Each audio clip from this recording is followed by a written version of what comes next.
سب سے پہلے تو آج چونکہ 5 فروری ہے اور آپ کو پتہ ہے یہ یوم یکجہتی کشمیر کے دن کے طور پر منایا جاتا ہے پاکستان کے اندر. جس وقت اس کی اپروول ہوئی تھی اس وقت ہم اسکول لائف میں تھے اور کافی جوش اور جذبہ تھا، اور اس میں سب سے آگے جو پیش تھی وہ جماعت اسلامی تھی. اور اب بھی اس حوالے سے اگر کوئی پروگرام وغیرہ ارینج کرتے ہیں تو جماعت اسلامی کے لوگ ہی کرتے ہیں، یا میڈیا میں کوئی ایک آدھ خبر آ جاتی ہے. ادروائز یہ باقی ہالیڈیز کی طرح ایک اور چھٹی کا اضافہ ہے اس ویلی قوم کے لیے جو کام سے بھاگتی ہے، سو کے گزارتے ہیں. اس سے زیادہ اب اس کی کوئی اہمیت نہیں رہ گئی. خصوصاً 2019 کے بعد جب سے انڈین گورنمنٹ نے، مودی نے کشمیریوں کے اوپر ظلم کیا اور ان کی جو ایک علیحدہ آئیڈینٹی تھی اسے ختم کرنے کی سازش کی، اور اس وقت کے جو ہمارے پرائم منسٹر صاحب تھے عمران خان صاحب، انہوں نے اس وقت تو کافی جوش اور جذبے کے ساتھ UN میں جا کے تقریر بھی کی.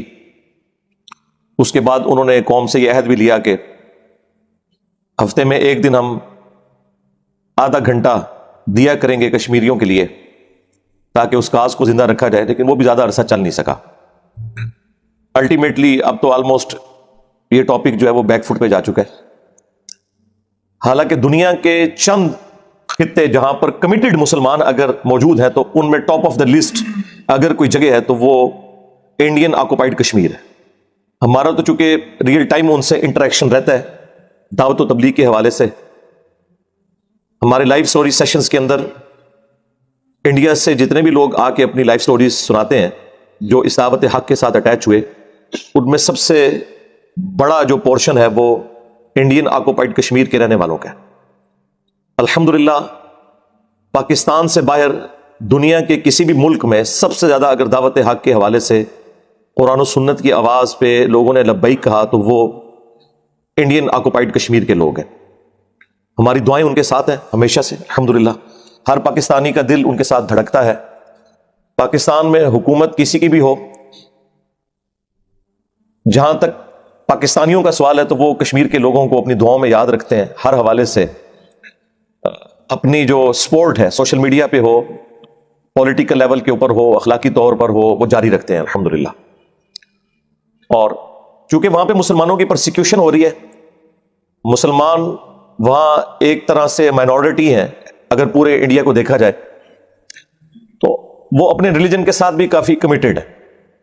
اگرچہ وہاں پر صدیوں سے بابا پرستی اور دربار اور بزرگ پرستی، حنفیت، اس نے پنجے گاڑے ہوئے تھے، لیکن الحمدللہ پچھلے 25-30 سال کے اندر کافی چینج آئی ہے. اس میں بھی یہ جو آخری 10 سال جب سے ہماری دعوت الحمدللہ اس چھوٹے سے پلیٹ فارم سے اٹھ کے دنیا کے ہر کونے تک پہنچی، تو اس میں سب سے زیادہ جن لوگوں نے حق قبول کیا ان جگہوں میں سے ایک انڈین آکوپائڈ کشمیر کے لوگ بھی ہیں. سب سے بڑا ان کے پاس ایسٹ یہ ہے کہ وہ چونکہ مائنورٹی میں ہے، اس کی وجہ سے اپنی سروائیول کی جنگ لڑ رہے ہیں اور اسٹرانگ کمیونٹی کے طور پہ وہاں پہ وہ بیہیو کرتے ہیں. پلس جو سب سے حیران کن چیز مجھے لگی وہ وہاں پہ جو ان کا لٹریسی ریٹ ہے وہ بہت زیادہ ہے. یعنی ہماری لائف سٹوری میں جتنے بھی لوگ آئے ہیں ماسٹر ڈگری ہولڈر سے کم کوئی نہیں ہے، اور اکثر جو ہے وہ PhDs کر رہے ہیں. میٹرک وغیرہ چھوڑ دیں جی، بیچلر چھوڑ دیں. بندہ حیران ہوتا ہے کہ اس لیول پہ وہاں پہ اس حوالے سے ایجوکیشن کا سسٹم سٹرانگ ہے، اور اسی تعلیم کی برکت سے اعلیٰ پوسٹوں پہ بھی مسلمان ماشاء اللہ تعالیٰ پہنچے ہوئے ہیں. لیکن انڈیا کی جو فوج ہے اور خصوصاً جو اس وقت وہاں پہ حکومت ہے، ان کے مظالم جو ہیں وہ آپ لوگوں کے سامنے ہیں، اور اب تو بہت زیادہ سختی اس حوالے سے ہو گئی ہے. جو کوئی جہادی تنظیمیں کسی زمانے میں ایکٹیو تھیں وہ بھی آلموسٹ اب ختم ہو چکی ہیں. پولیٹیکل سٹرگل جس طرح جماعت اسلامی وہاں پہ کر رہی تھی، ان کے بھی بڑے بڑے لوگوں کو انہوں نے قید میں ڈال دیا. اتنی آزادی والا معاملہ اب رہا نہیں ہے. اس حوالے سے ہم سے انڈین کشمیر میں رہنے والے لوگ لائیو جو ہماری سیشنز ہوتے ہیں، سٹوری سیشنز، ان کے اندر بھی پوچھتے رہتے ہیں کہ ہمیں کیا کرنا چاہیے. تو میں ہمیشہ یہ کہتا ہوں کہ آپ کو آرمڈ کنفلکٹ کو اوائڈ کرنا چاہیے، اس کا کوئی فائدہ نہیں ہے. آج کے اس ماڈرن دور میں جب کہ ملک بن چکے ہیں اور یو این او کے تحت ملک اپنی اپنی باؤنڈریز کے پابند ہے. یہ حقیقت ہے کہ یو این او کے تحت تو کشمیر پہ انڈیا کا قبضہ ہے اور کشمیر کے رہنے والے لوگوں کی مرضی کے بغیر کشمیر کا ڈیسیژن نہیں ہونا چاہیے. ان کا رائٹ ہے کہ وہ انڈیا کے ساتھ رہیں, پاکستان کے ساتھ رہیں یا ایک الگ ملک کے طور پر. یہ ان کا رائٹ ہے, یہ ان سے کوئی نہیں لے سکتا. البتہ وہ کسی بھی صورتحال میں ہو, ہماری مورل سپورٹ مسلمان ہونے کی حیثیت سے ان کے ساتھ رہے گی, کیونکہ بخاری اور مسلم دونوں میں حدیث ہے. اللہ کے محبوب صلی اللہ علیہ وآلہ وسلم نے فرمایا مسلمان باہمی اخوت کے اندر, بھائی چارے کے اندر, اجتماعیت کے اندر ایک جسم کی مانند ہے. اگر جسم کے ایک حصے کو تکلیف ہو تو پورا جسم اس تکلیف کو محسوس کرتا ہے.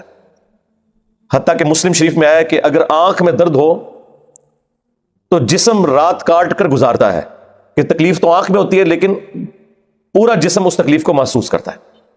تو یہ اللہ تعالیٰ کی طرف سے ایک اسپیشل پروٹوکول ہوتا ہے.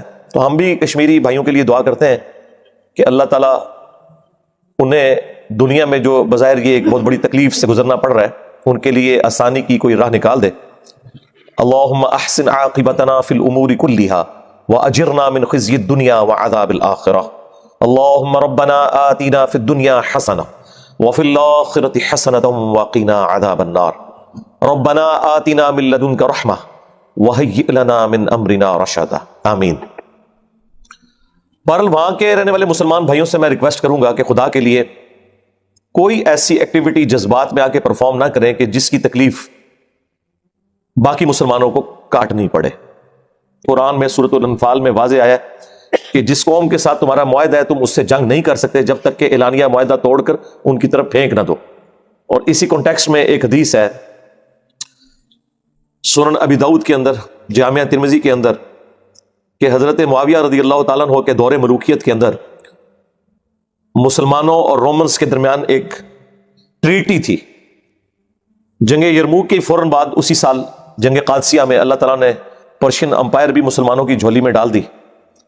کچھ حصہ رومن امپائر کا باقی تھا, وہ جزیہ دینے پر سیدنا عمر کے دور میں آمادہ ہو گیا اور اسی وجہ سے ان کی سروائیول ممکن ہوئی. بہرحال وہ حضرت معاویہ رضی اللہ تعالیٰ کے دور میں ان کے ساتھ جو ایک پیس ٹریٹی تھا, جب اس معاہدے کے پورا ہونے کا وقت قریب آیا اور وہ ریگولرلی معاہدہ اپ ڈیٹ ہو جاتا تھا, تو حضرت معاویہ نے یہ ڈیسیژن کیا کہ ہم ان کے بارڈر پہ لا کے پہلے ہی فوج بٹھا دیں گے, جیسے ہی وہ ڈیٹ پوری ہوگی یک لخت ان پہ حملہ کریں گے اور ان سے ان کے علاقے چھین لیں گے. تو وہاں پر ایک صحابی کھڑے ہوئے, انہوں نے اپنے گھوڑے کو ایڑی لگائی اور مسلمانوں کی فوج کے سامنے آ کے کھڑے ہو گئے, سینئر صاحب میں سے تھے, اور انہوں نے کہا کہ آپ یہ کام نہیں کر سکتے کیونکہ اللہ کے نبی علیہ السلام نے ہمیں منع فرمایا تھا کہ جس قوم کے ساتھ ہمارا معاہدہ ہو جب تک اعلانیہ جنگ ڈکلیئر نہ ہو اور معاہدہ توڑ نہ دیا جائے جس میں اگلی قوم کو بھی جنگ کی تیاری کی ایک مہلت مل جائے, اس وقت تک ان کے اوپر جنگ مسلط نہ کی جائے. قرآن پاک کا بھی حدیث کا انہوں نے حوالہ دیا.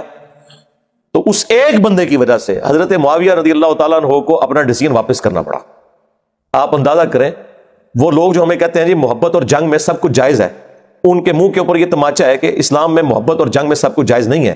سب کچھ جائز اسی صورت میں ہوگا اگر قرآن و سنت میں کوئی چیز جائز ہوگی.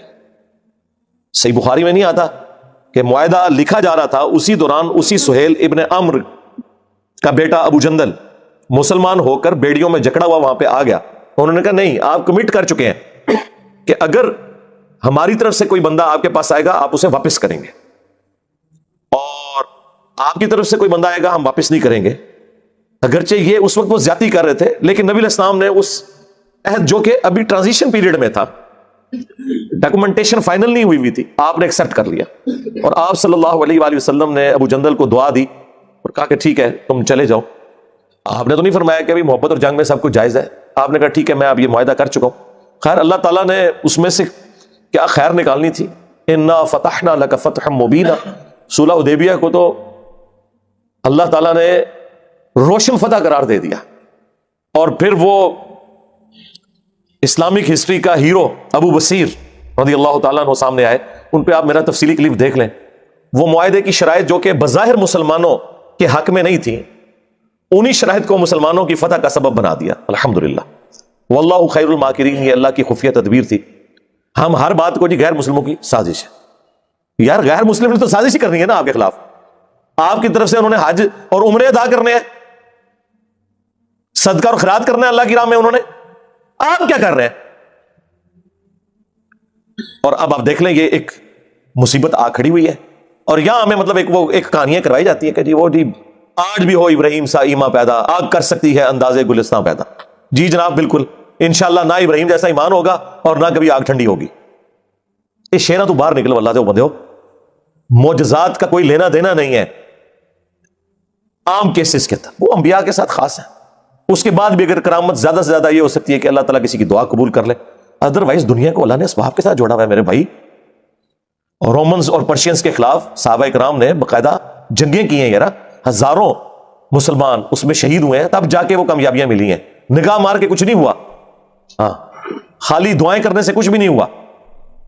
وہ تو نبی علیہ السلام کو اللہ نے ایک مختصر پیریڈ دیا تھا, اس کے اندر دین کا غلبہ کرنا تھا. هو الذی ارسل رسولہ بالہدی ودین الحق لیظہرہ علی الدین کلہ ولو کرہ المشرکون. تو اللہ تعالیٰ نے غیبی مدد فرمائی, ادروائز ایسا نہیں ہوا کرتا. سب سے بڑا ڈفرنس جو آ گیا وہ ایئر فورس کے اندر ہے. امریکن فوج کو 20 سال لگنے تھے یہاں افغانستان میں. 1-2 سال کی گیم تھی, بھاگ جانا تھا انہوں نے. اس لیے نہیں کہ وہ بسم اللہ پڑھ کے بم پھینکتے تھے جناب. طالبان نے اگر کامیابی حاصل کیا تو تلواروں کے ذریعے نہیں کیا ہے. ان کے پاس بھی لیٹسٹ اسلحہ تھا رشیا کا دیا ہوا. رشیا اپنا بدلہ اتار رہا تھا. جی ہاں, کسی بزرگ کی دعا سے نہیں وہ جیتے. آج لوگ مثالیں دیتے ہیں, دیکھ لیں ان کے پاس گاڑیاں سب کچھ لیٹسٹ. کسی اجمیر شریف والے کی بنائی ہوئی گاڑی نہیں ہے, کسی بغداد شریف والے کے بنایا ہوا کوئی اسلحہ نہیں ہے. جی ہاں, جی بزرگوں کی بڑی خدمات ہے.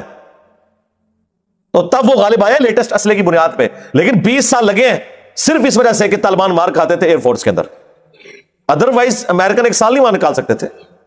لیکن کیا ہے, وہ کارپیٹ بمبنگ کرتے تھے, اتنی جانیں شہید ہو جاتی تھی مسلمانوں کی. لیکن اس میں چونکہ خرچہ ہوتا تھا تو وہ پھر آہستہ آہستہ ویٹ ڈرا کر کے. ادروائز کامیابی تو ضرور ہے, لیکن یار یہ جو کامیابی ہے یہ کتنی تکلیف سے ہے. لاکھوں مسلمان شہید ہوئے, مینٹل ماڈلز بدل گئے لوگوں کے, وہاں کی نسلوں کا سوچنے کا زاویہ بدل گیا. اب سوچ سکتے ہیں, اللہ نہ کرے کہ اس تکلیف سے اور کسی مسلمان ملک کو گزرنا پڑے. اس وقت پاکستان میں بلوچستان کے اندر بالخصوص, اور اسی طریقے سے پاکستان کے جو قبائلی علاقے ہیں ان میں بھی جو دہشت گرد تنظیمیں ہیں انہیں فیول سارے کا سارا انڈیا پرووائڈ کر رہا ہے. جس طرح کے پاکستان نے کشمیر کاز کے لیے یہاں سے مجاہدین داخل کیے تھے کشمیر کے اندر, اور بعد میں احساس ہوا کہ آج کے اس ماڈرن دور میں اس طریقے سے آپ کسی ملک سے کوئی حصہ چھین نہیں سکتے, ورنہ پھر وہ واپس ہو جائے گا. اب تو اکانومی کی جنگ ہے, اور وہ پاکستان کی حالت آپ کے سامنے ہے اس وقت کہ پاکستان نے کشمیریوں کی کیا مدد کرنی ہے, ان کے اپنے فورن ریزروز کتنے ہیں, یہاں پہ جابز کا کیا معاملہ ہے. اور سب سے بڑا ایٹم بم ہماری پاپولیشن ہے 22 کروڑ سے تجاوز کر چکی ہے. اتنی ڈینس قسم کی پاپولیشن دنیا کے کسی ملک میں نہیں ہے. ہم کچھ عرصے میں امریکہ کو بھی آبادی میں کراس کرنے والے ہیں, اور ریسورسز آپ کے سامنے ہیں. اکانومی دن بدن پیچھے کی طرف جا رہی ہے. تو کشمیریوں سے بھی میں ریکویسٹ کروں گا کوئی ایسا معاملہ نہ کریں جس کی وجہ سے باقی مسلمانوں کے لیے مصیبت کھڑی ہو جو آپ کے ساتھ وہاں رہ رہے ہیں. جذباتی طور پہ یہ باتیں اچھی لگتی ہیں, لیکن قرآن و سنت کے دائرے میں جو چیز آئے گی اسی کو ہم سپورٹ کریں گے.